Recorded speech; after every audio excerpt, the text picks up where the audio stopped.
this app, StreamYard. Right?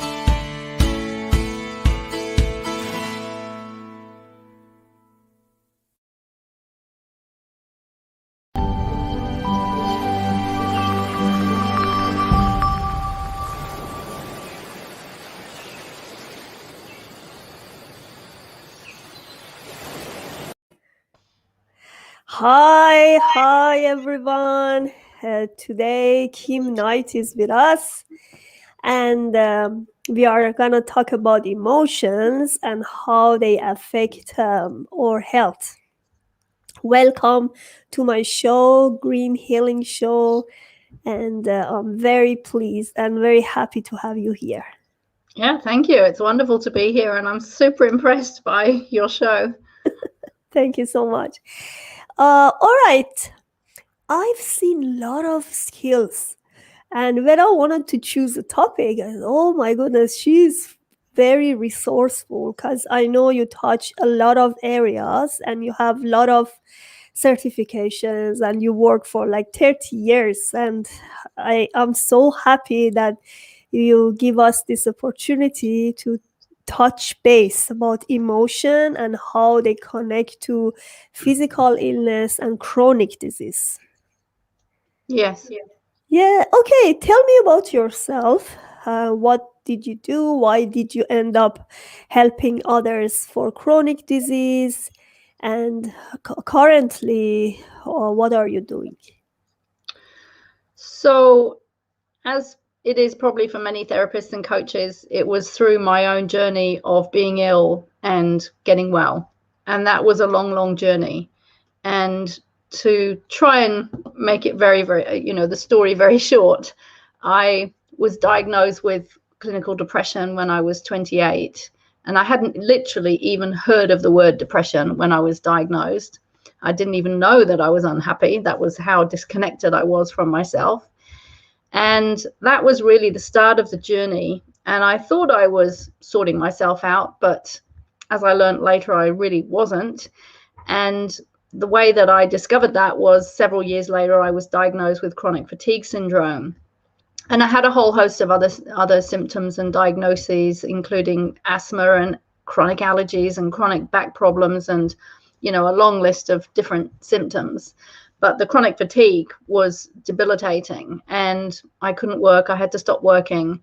And when I went to the doctor, they said, we don't know what causes it and there's no solution. And so for the first 3 months after being told that, I just literally crawled down the stairs in the morning and sat on my sofa, watched the Love Boat. That was the highlight of my day. And then just sort of mooched around the house the rest of the day, wondering what to do. And then after about 3 months, I thought I simply refused to live the rest of my life like this. And I started really researching, okay, what do I need to do to get well? What's causing this problem?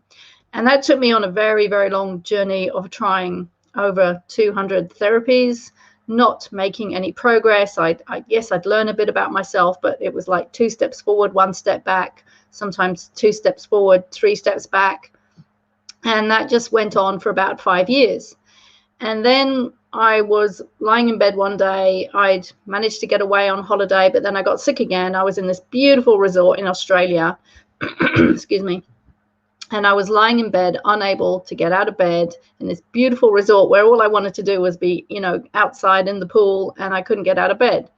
And I lay there and thought, what would I do if I only had a few months to live? Because maybe I'm never going to get better. So I have to start seriously thinking about this. And the thought came to me was, well, I'd love to do that trip around the world that I've been dreaming of doing, but never really seriously thinking of doing. But all these, brochures I'd been collecting of all these places around the world I'd like to visit. And I thought, well, what's stopping you doing this if you literally don't think you're going to get better and you might get worse? So I decided to do this trip around the world, and I set off despite the fact that I was still sick. And I would crash every so often and not be able to move for 2 or 3 weeks or 4 weeks. But I kept going. And right at the end of that trip, it was quite apparent that I was still looking for answers. There was there was some part of me that was still looking for answers. And right at the end of the trip, I came across my first Qigong teacher, and everything turned around. And he said to me, the good news is you're strong. The bad news is you're holding all your strength to hold everything inside. And specifically, what you're holding inside is your emotions. And he said, chronic fatigue is not a lack of energy, it's blocked energy. And that was a turning point light bulb moment for me.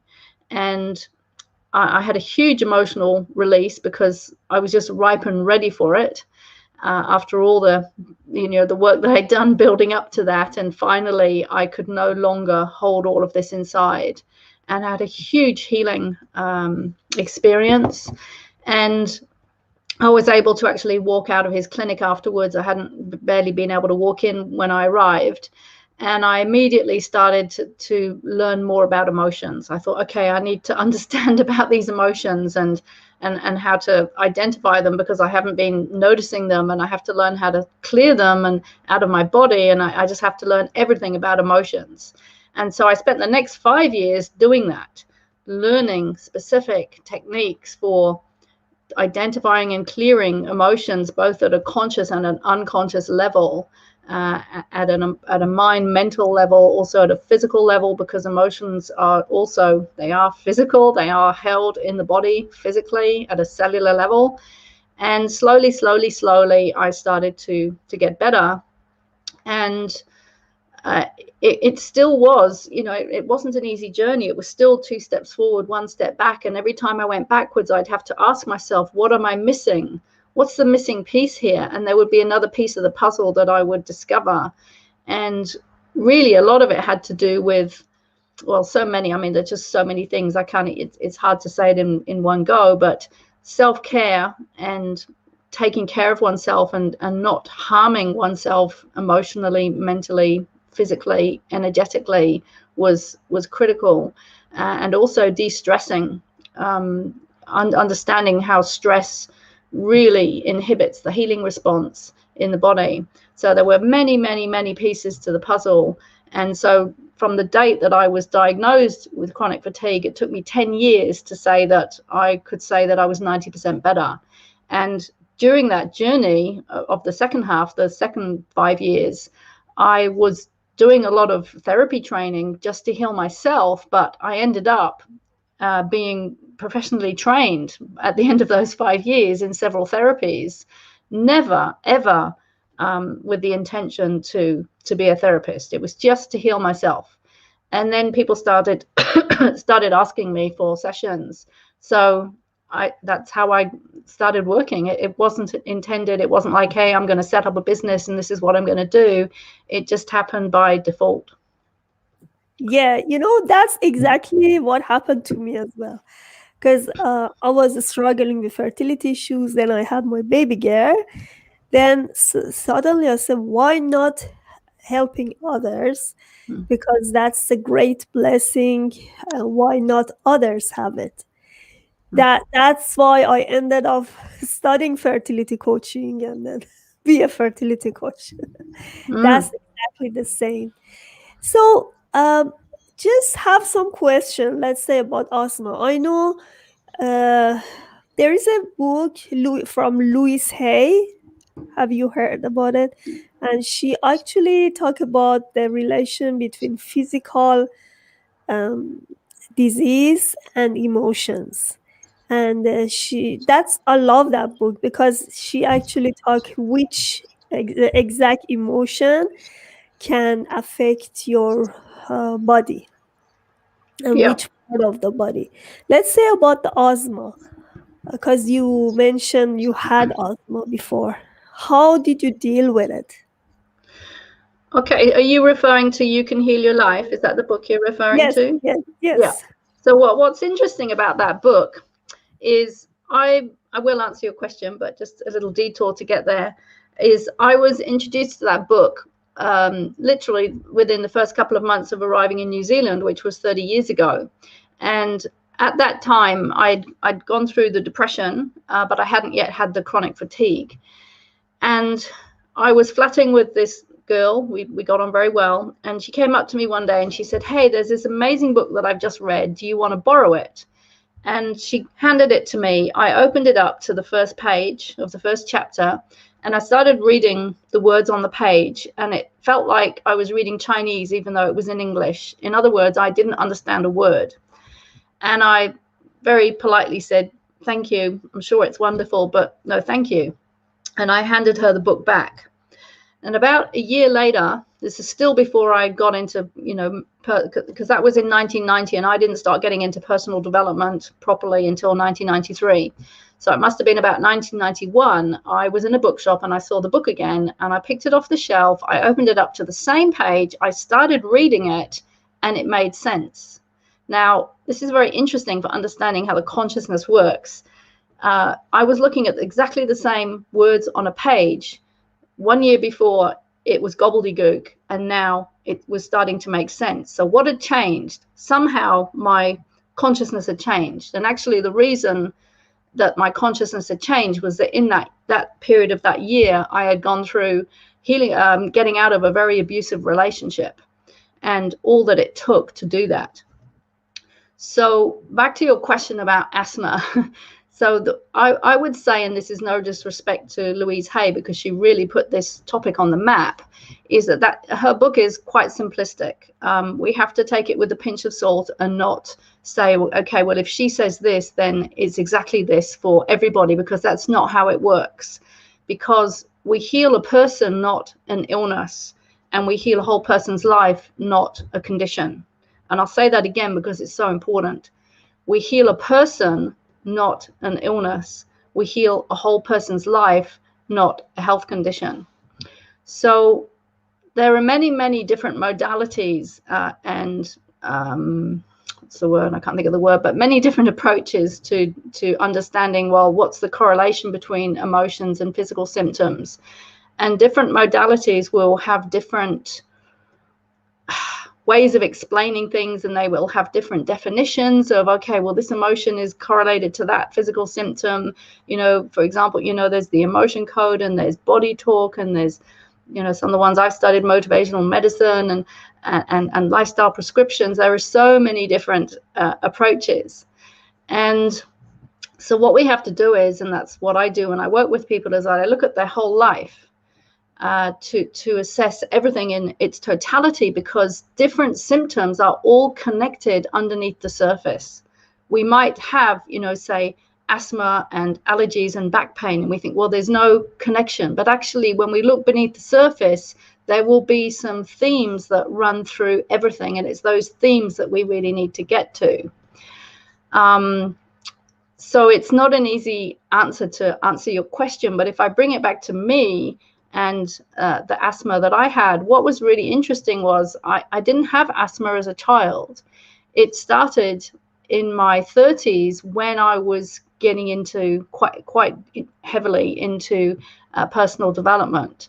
And what I realized was that it was like digging up all this stuff was literally bringing all my stuff up to the surface. And there was a fear of doing that. And it was playing out as asthma. And there was more to it than that. And yes, there are, particular themes for asthma. Honestly, I couldn't be accurate right now to refer to some of my modalities to give you an accurate description. But, asthma is all about breathing. It's about breathing in life. And can I breathe in life? And what am I afraid of? And actually, most symptoms, that everything will track back to fear of some sort. Some sort of fear. That's what it all tracks back to. And because the body goes into a physiological fear response as a result of an emotional fear response. So that, we just need to look at a person in their totality. I asked you because I have the same issue. I have asthma. So I didn't have asthma when I was a child. Since child, I had no problem. Then I went to Australia for a while, studying there. The first time I've seen my asthma there attacked me. And when I go back there, flashback to those days, I see, yes, I had some fears because I just immigrated to another country. I had lots of challenges, and I had recent PTSD from an accident when I went there. So that's why everything accumulated to attack me as asthma. And after sometimes, that was amazing. After sometimes, I didn't have it, and then I came back again. I immigrated to another country again after a year. Again, I had it. You see, so it's like come and go, but I'm curing myself by body and mind connection, and again holistic medicine. I feel amazing right now.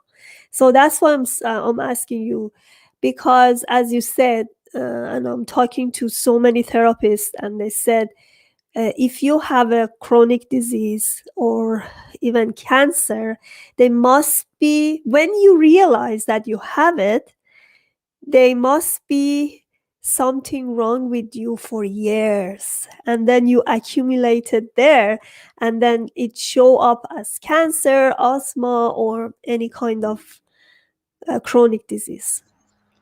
Yeah, and just a note, what's interesting listening to you, because our words give us away. A couple of times there you said attacked me. The asthma attacked me. That's a very telling phrase there. And I would be asking you, okay, so if you think back to some of those times, around the time where the asthma, or 6 months before the asthma came in, was there some Exactly feeling of feeling six attacked? months before asthma came in, somebody attacked me and robbed my car and treated me with the knife point. That's why I got the PTSD afterwards. And then I had it from there for a long time. It took me some time to recover from it, and I feel safe again. I guess that's why I had that So awesome.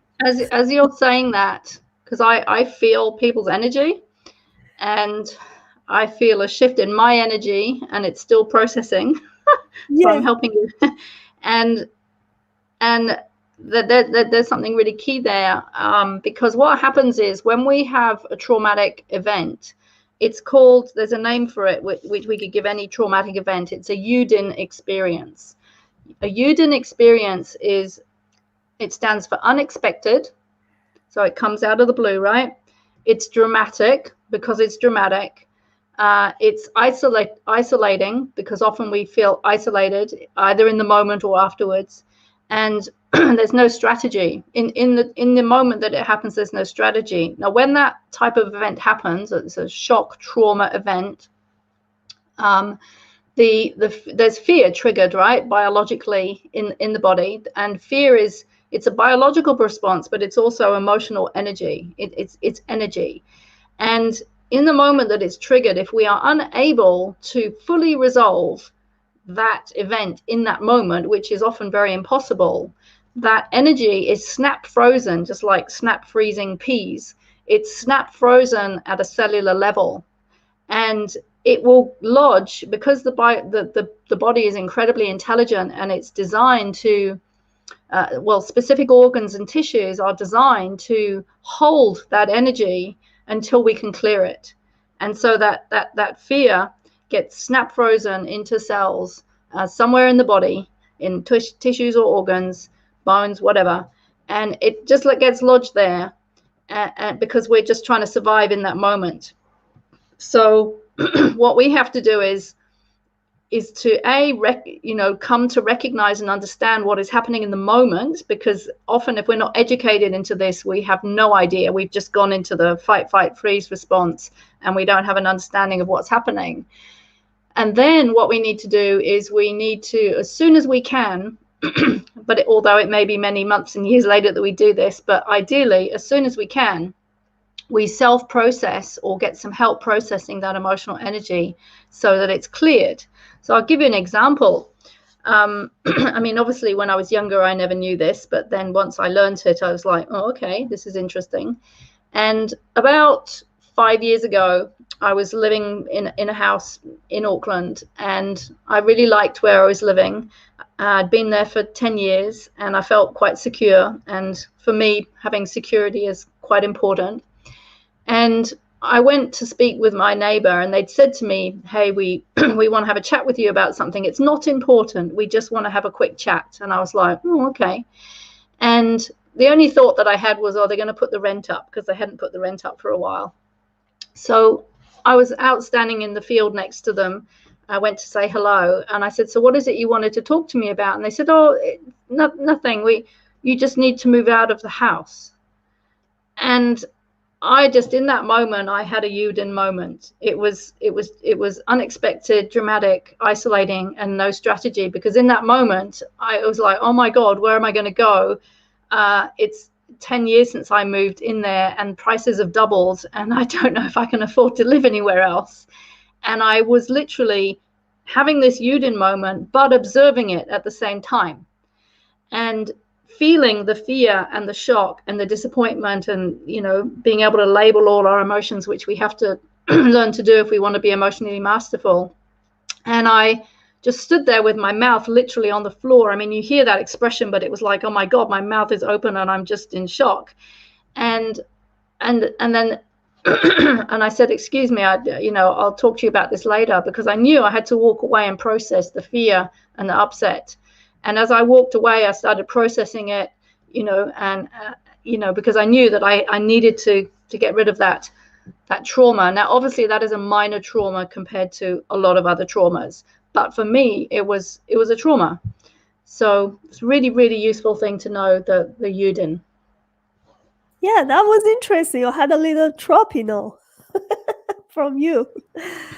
Actually, yes, we all have this unexpected drama, you said?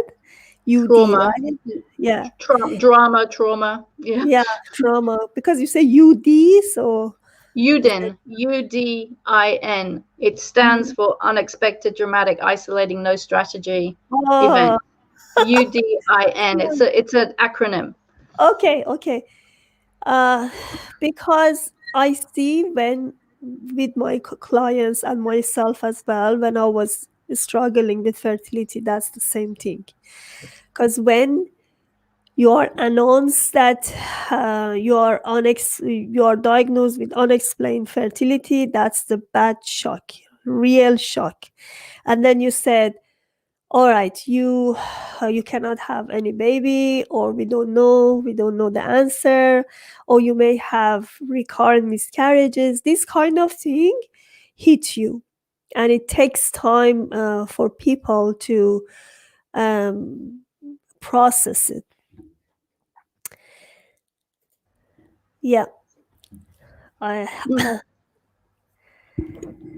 Did you want me to say? I don't really have a response to that. I'm just agreeing. Yes. No, I just confirm your what you're saying. I said when you are dealing with something unexpected, emotionally you are shocked, and it's gonna affect you in many parts of your body. It can be infertility, it can be asthma. Because I had another interview with somebody in acupuncture, and she said, very interesting point. She said there is a connection between heart and womb. If this connection is broken, you cannot have your baby and you may suffer infertility. That's the same thing with other emotion. When it hits, you may be suffering from chronic disease, asthma, cancer, or any other disease. But I have a question here. How can we it's not really easy. You process it immediately.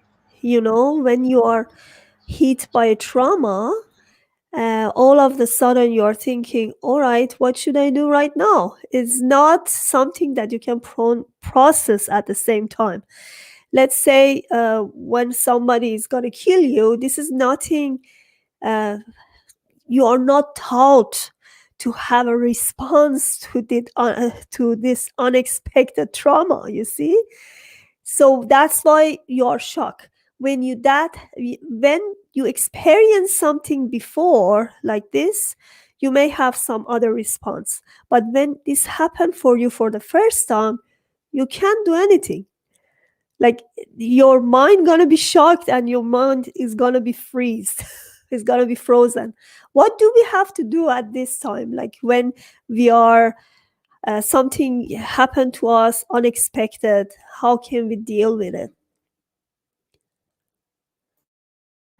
Well, the thing is, if you're that there are different, what I call different levels of awareness or different levels of consciousness, and they're like strata that go up, like geological strata. And if I look back at myself 35 years ago, I was down at the bottom and I was asleep. We could call it, down here we're asleep and we're unaware, and up here we're awake and we're aware, and anything in between.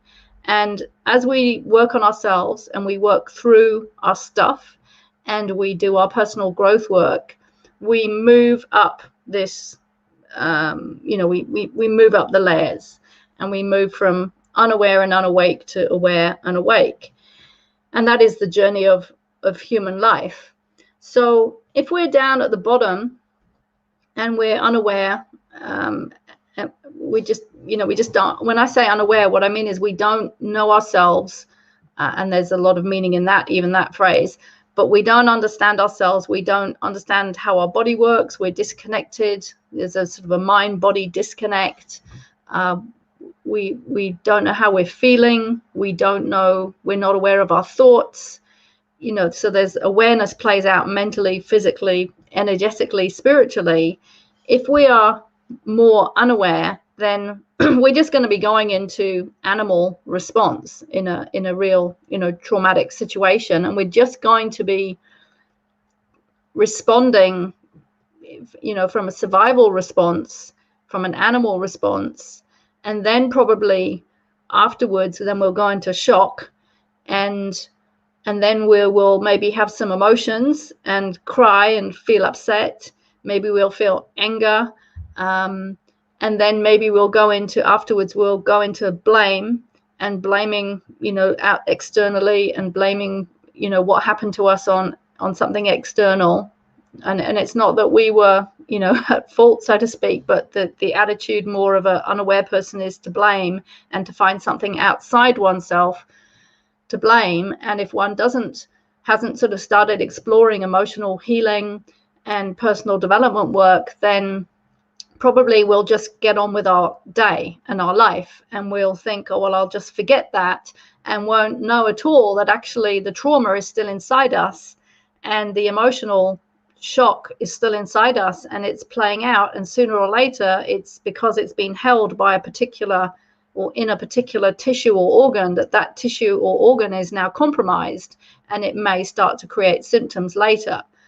And as we become more and more aware, then we start to be aware of what is happening in the moment. And as we start learning self-processing techniques for managing and clearing emotions, then we know that we have those tools under our belts, in our toolbox to use. Like I did when that situation happened with the house, I had the tools to deal with it, so I dealt with it.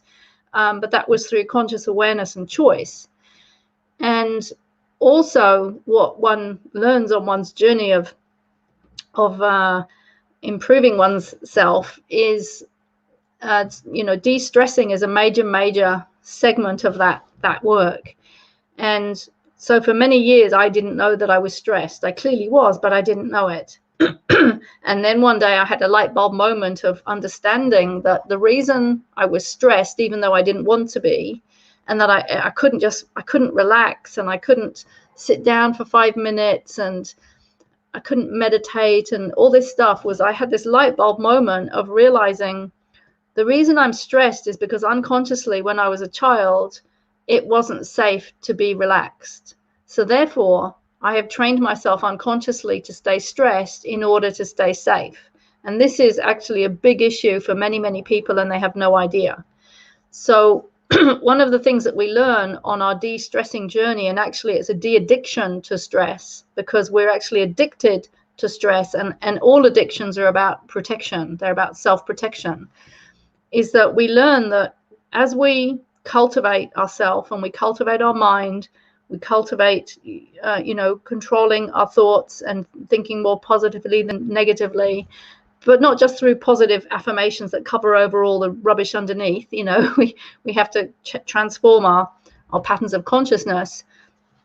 As we de-stress and we train ourselves to maintain a state of peace and harmony, even if everything around us is going mad, then what happens is that even when we find ourselves in a previously upsetting or shocking situation, we are able to stay very, very grounded and peaceful and still and stable. And that is possible, but it takes training, and it doesn't happen overnight.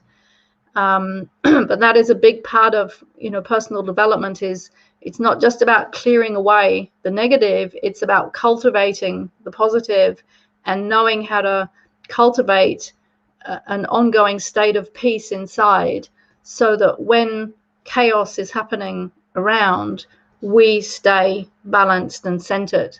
And of course, right now, this is more important than ever to be able to do that.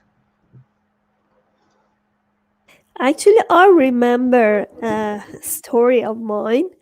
Let's just have a few second break and come back. I'll let you know what was my story.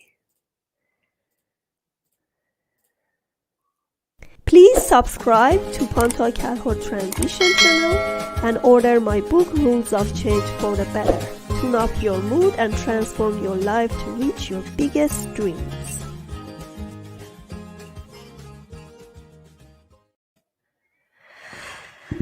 All right, we are back. We have some comments here. Some people joined us. We have Donna. She's saying, "I love this show as I suffer chronic fatigue. Like Kim, I resonate with a lot." She's saying, "I'm currently in a relapse." Welcome, Donna and Kamini, to our show, and thank you for watching. All right, we continue for a few minutes. I see you have some website and Facebook group here. Tell me about your programs, what you do with your patients, your clients, and do you have any freebies for us? Yes. I'm just unmuting myself there. Yes, I have a few different websites. It's all a bit I wouldn't say messy, but it's not, as because I do everything myself. I don't have some flash web designer doing things for me. So what do I do? Well, the interesting thing is things have been transitioning in the last year, which was simultaneous with COVID happening. And really my main thing that I've been doing, I could say my bread and butter for the last 16 years or 15 years before last year, was helping people with chronic fatigue, fibromyalgia, lots and lots of different chronic illnesses, and helping them to see, okay, if you get to the root of the problem and you learn how to manage your emotions, and you learn how to be authentic, and you learn how to take care of yourself, and you change your unhealthy habits to healthy habits, and you clear your past trauma, and whatever it is that one needs to do, because everybody is unique and nobody is going to do exactly the same things, but at the same time, a lot of things will actually be needed by everybody. For example, one of the things for people with chronic fatigue and fibromyalgia is that usually they've had trauma in the past, and they're afraid of being their true self. They're afraid of expressing their feelings. They don't look after themselves. They overdo it. They can be a type A personality, lots of common themes. So I've been coaching people, mainly one-to-one, done some group programs as well, and mainly everything online since 2009, when I started working with people all over the world. Of course, it had to be online.